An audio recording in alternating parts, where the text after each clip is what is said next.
Bem, vou tentar falar sobre um aspecto que também pode estar ligado com tudo isto que aqui foi dito e que tem que ver com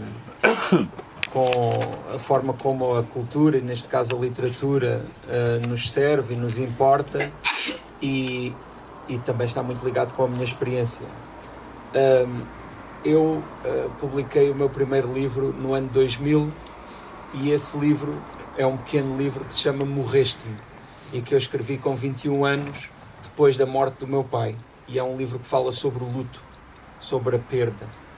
Na altura, quando eu escrevi esse livro, eu não tinha ainda muita consciência sobre esses temas. Eu estava a vivê-los e para mim escrever foi uma forma de organizar algo que era naquele momento muito desorganizado, porque as emoções surgem-nos, não é, de uma forma impressiva, numa forma que muitas vezes para nós é difícil colocar num discurso, é difícil colocar numa forma, é difícil entender de uma maneira concreta, não é? E para mim escrever esse livro foi essa tentativa de lidar com essa perda e essa tentativa também de perceber melhor o que estava ali a viver.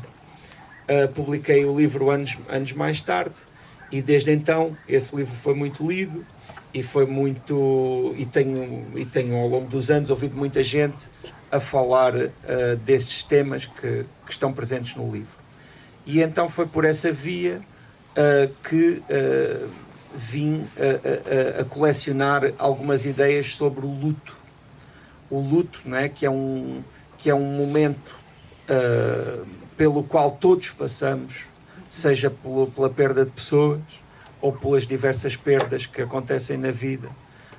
O luto é esse momento em que nós tentamos lidar com isso. E uma coisa eu percebi, que foi o luto é saudável e necessário.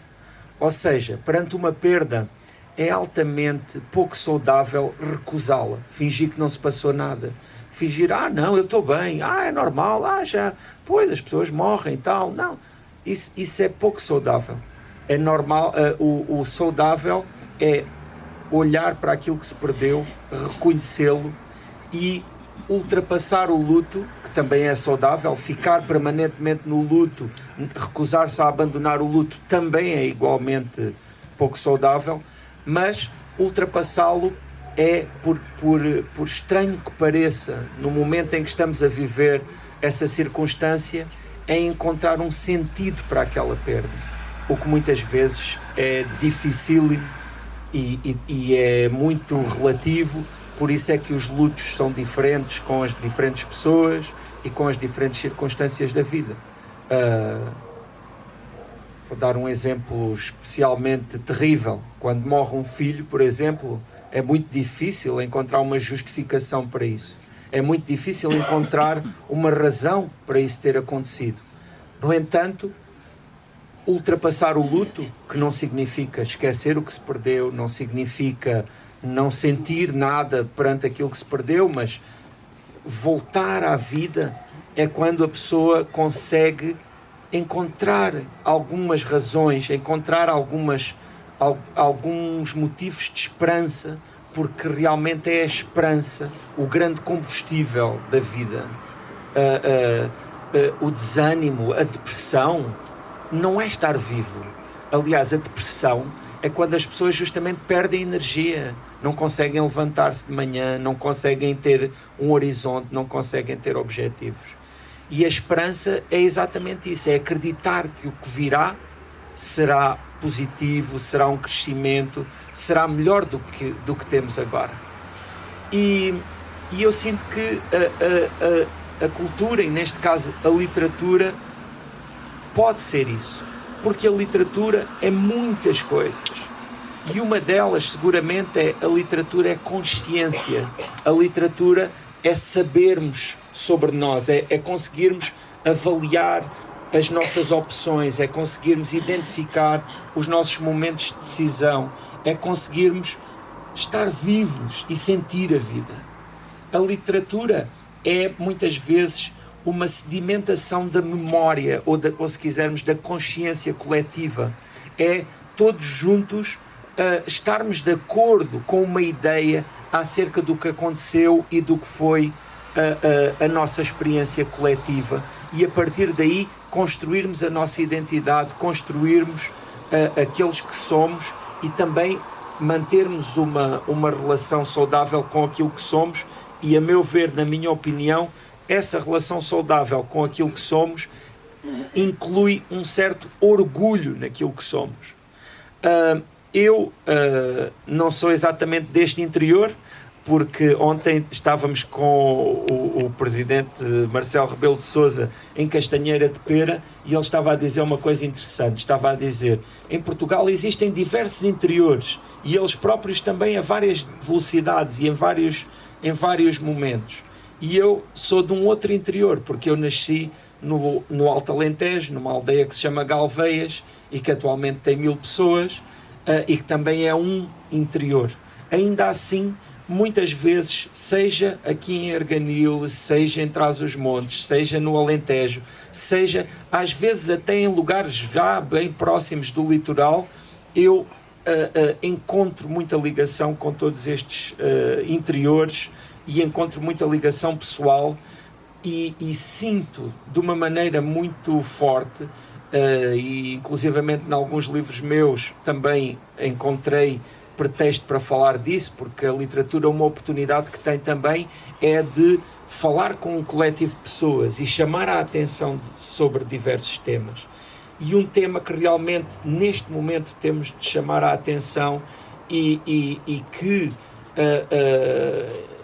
de toda a tragédia que se viveu no ano passado possa também levar-nos a olhar para isso, é justamente os pelo menos 2 tempos a que vivem este país, o desequilíbrio em que o nosso território existe neste momento,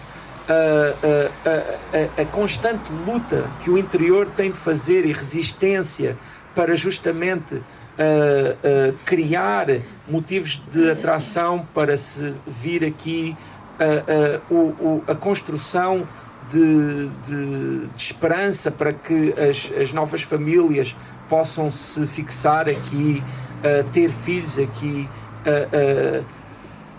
e eu nunca duvidei que se viver melhor aqui, se viver melhor lá em Galveias, vai-se viver melhor em Lisboa, vai-se viver melhor em Coimbra, vai-se viver melhor no Porto, porque muitas vezes, e eu olho para mim, para a minha geração, para as pessoas que andaram comigo na escola primária, mesmo para a minha própria realidade, e vejo que em certa medida fomos obrigados a sair de lá, e não sei se estamos melhores a viver, no meu caso, nos arredores de Lisboa. Os meus livros, este romance mesmo que se chama Livro, ou o último romance que tem o nome da minha terra, eles voltam sempre a esse lugar, porque por um lado é um lugar que continua presente na minha vida, é um lugar que me define, e é uma questão que não está apaziguada. É uma pergunta que não teve uma resposta definitiva.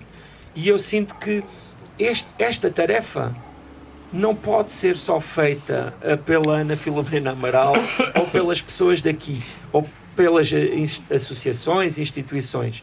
Tem de haver uma consciência nacional, e esse movimento tem de nascer de uma consciência nacional, e de uma consciência de que todos temos a ganhar com o desenvolvimento do interior e com a harmonização do nosso território. E sinto que, neste caso, sejam os escritores, sejam os jornalistas, sejam todas as pessoas que têm voz e possibilidade de fazê-lo ouvir em Portugal, no mundo, onde quer que seja, têm também um papel a desempenhar nesta reconstrução que é feita nas florestas, é feita nos patrimónios, mas também tem de ser feita nas cabeças.